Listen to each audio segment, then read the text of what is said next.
میرے بھائیوں، معاف کرنا سیکھیے گا۔ معاف کرنے والے کو میرا اللہ پسند فرماتا ہے، معاف کرنے والے کو اس سے اللہ خوش ہوتا ہے۔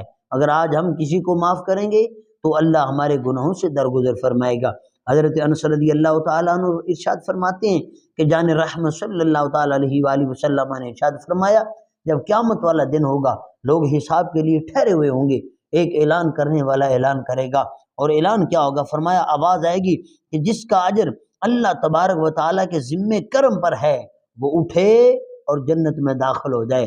دوبارہ اعلان ہوگا، پھر آواز آئے گی کہ جس کا اجر اللہ تعالیٰ کے ذمے کرم پر ہے وہ اٹھے اور جنت میں داخل ہو جائے۔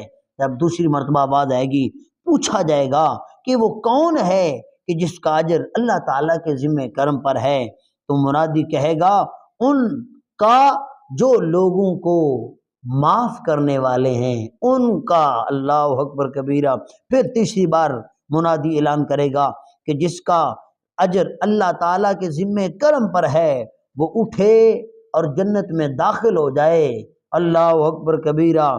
تو جب تیسری مرتبہ آواز آئے گی، ہزاروں آدمی ایسے کھڑے ہوں گے کہ جنہوں نے دنیا میں اللہ کی رضا کی خاطر دوسروں کو معاف کیا ہوگا، خطاؤں سے درگزر کیا ہوگا، اللہ تبارک و تعالی قیامت والے دن ہزاروں ایسے لوگ جنہوں نے اللہ کی رضا کی خاطر معاف کیا ہوگا، اللہ انہیں بغیر حساب کے جنت میں داخلہ نصیب فرمائے گا۔